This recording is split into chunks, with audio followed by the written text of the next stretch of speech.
HL,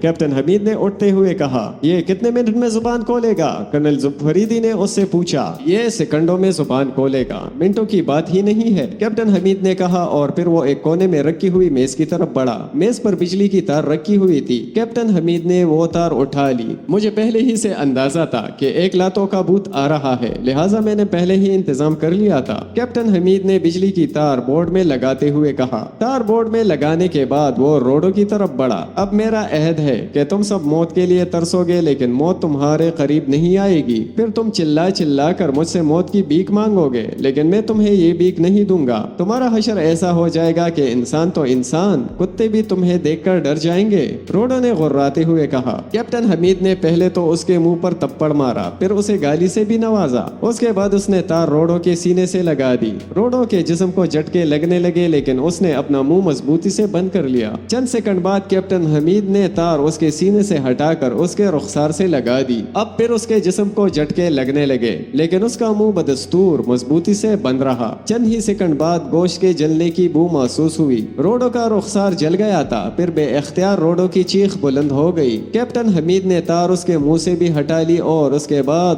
اس کے بالوں کو پکڑ کر زوردار جھٹکا دیا۔ بولو کہ تمہارا ہاٹ لائن نامی تنظیم سے تعلق ہے، کیپٹن حمید نے بھی غراتے ہوئے کہا۔ نہیں، میں کسی ہاٹ لائن کو نہیں جانتا، روڈو نے انکار کی صورت میں گردن ہلاتے ہوئے کہا۔ تم ایسے نہیں مانو گے، نہ مانو، بھگتو، کیپٹن حمید نے کرخ لہجے میں کہا، اور اس نے ایک بار پھر تار روڈو کے جسم سے لگا دی، لیکن اسی وقت اسے ایسا محسوس ہوا جیسے روڈو کرسی سمیت گھوم رہا ہو، لیکن یہ روڈو نہیں گھوم رہا تھا، بلکہ اس کا اپنا سر چکرا رہا تھا، اور یہ چکر اتنے تیز تھے کہ اگلے ہی لمحے تار اس کے ہاتھ سے نیچے گر گئی، اور ایک آدھ سیکنڈ بعد وہ بھی لہراتا ہوا فرش پر گر گیا۔ کیپٹن حمید کے باقی ساتھی بھی بے ہوش ہو کر گر چکے تھے۔ بے ہوش ہونے والوں میں سب سے آخری نمبر کرنل فریدی کا تھا۔ پیارے دوستو، آپ سے گزارش ہے کہ پلیز ہمارے چینل کو سبسکرائب کریں اور ویڈیوز کو شیئر کریں تاکہ آپ کی مدد سے ہمارا چینل مونیٹائز ہو سکے۔ شکریہ۔ ایشلے نے بتایا تھا کہ وہ بلیک پوائنٹ پر جا رہا ہے تاکہ پکڑے جانے والے افراد سے معلومات حاصل کر سکے، اسی لیے فریگی مطمئن ہو گئی تھی۔ ایشلے نے پکڑے جانے والے افراد سے معلومات حاصل کرنے کے بعد ان افراد کے باقی ساتھیوں کو بھی ٹریس کر کے ختم کر دینا تھا، یوں ہاٹ لائن کے دشمنوں کا خاتمہ ہو جانا تھا۔ مطمئن ہوتے ہی اس نے اپنی آنکھیں بند کر کے کرسی کی پشت سے سر ٹکا دیا۔ چند لمحوں بعد اس نے آنکھیں کھولی، پھر وہ اٹھ کر فریج کی طرف بڑھی۔ فریج کھول کر اس نے وسکی کی بوتل اٹھا لی اور واپس اپنی کرسی پر آ کر بیٹھ گئی۔ اس نے بوتل کا ڈھکن کھولا اور بوتل کو منہ لگا لیا۔ 2-3 گھونٹ پینے کے بعد اس نے بوتل میز پر رکھی اور ٹشو اٹھا کر اپنے ہونٹ خشک کیے۔ چند لمحوں کے بعد اس نے ایک بار پھر بوتل کی طرف ہاتھ بڑھایا، لیکن اس سے پہلے کہ اس کا ہاتھ بوتل تک پہنچتا، ٹیلی فون کی بیل بجنے لگی۔ بوتل کی طرف بڑھا ہوا اس کا ہاتھ رک گیا اور پھر وہ ہاتھ ٹیلی فون کے ریسیور کی طرف بڑھا۔ یس، فریگی اسپیکنگ، اس نے ریسیور اٹھا کر کان سے لگاتے ہوئے کہا۔ لہجہ تحکمانہ ہی تھا۔ مادام، میں منیوٹ کا کمپیوٹر آپریٹر بول رہا ہوں۔ دوسری طرف سے مؤدبانہ آواز سنائی دی تو فریگی حیران رہ گئے۔ منیوٹ بون کا سیکشن ہیڈ کوارٹر تھا اور وہاں سے کال بون کو کرنی چاہیے تھی۔ ایک کمپیوٹر آپریٹر کو کیسے جرت ہوئی تھی کہ وہ اس سے کال کرے؟ بون کہاں ہے اور تم نے مجھے فون کرنے کی جرت کیسے کی؟ فریگی نے انتہائی سخت لہجے میں کہا۔ مادام، آپ کو فون کرنے کی معذرت چاہتا ہوں، لیکن مسئلہ ایسا درپیش آ گیا ہے کہ مجبوراً آپ کو فون کرنا پڑا کیونکہ باس اس وقت حرکت کرنے سے قاصر ہیں۔ حرکت کرنے سے قاصر ہیں؟ کیا مطلب؟ یہ تم کیسی پہیلیاں بجوا رہے ہو، یو نونسنس؟ فریگی کی حیرت میں اور زیادہ اضافہ ہو گیا تو اس نے حیرت اور غصے کے ملے جلے تاثرات کے ساتھ کہا۔ مادام، میں آپ کو تفصیل بتاتا ہوں۔ 2 مشکوک آدمی ٹریس ہوئے تو باس انہیں اٹھا کر لے آئے۔ باس کو شک تھا کہ وہ غیر افریقی ہیں اور انہوں نے مقامی میک اپ کیے ہوئے ہیں۔ باس نے ان کا میک اپ صاف کرنے کی کوشش کی لیکن ان کے میک اپ صاف نہ ہوئے۔ پھر باس انہیں ہوش میں لا کر ان سے باتیں کرنے لگے۔ باتوں کے دوران ثابت ہو گیا کہ وہ افریقی ہیں۔ ان میں سے ایک، جس کا نام جوزو ہے، وہ تو باقاعدہ ایک وحشی قبیلے سے تعلق رکھتا ہے۔ جبکہ باس کو یقین ہو گیا کہ یہ دونوں افریقی ہیں تو باس نے حکم دیا کہ انہیں گولی مار دی جائے۔ لہٰذا باس کے ایک آدمی نے ان پر مشین پسٹل سے فائر کرنا چاہا، لیکن اس سے پہلے کہ ہمارا آدمی ٹریگر دباتا، وحشی افریقی نے کرسی کے راڈز توڑ دیے اور اس نے 1 سیکنڈ سے بھی پہلے حالات کا پانسا پلٹ دیا۔ ہمارے کچھ آدمی اس کی فائرنگ کی زد میں آ کر ہلاک ہو گئے۔ وہ باس پر بھی گولی چلانا چاہتا تھا لیکن میں نے تیزی سے ٹارچر روم میں جے ریز فائر کر دی، جس کی وجہ سے کمرے میں موجود تمام افراد بے حس ہو گئے ہیں اور میں آپ کو رپورٹ کر رہا ہوں۔ دوسری طرف سے بون سیکشن کے کمپیوٹر آپریٹر نے تفصیل بتاتے ہوئے کہا۔ ہاں، تم نے مجبوری کی حالت میں مجھے فون کیا ہے۔ میں بلیک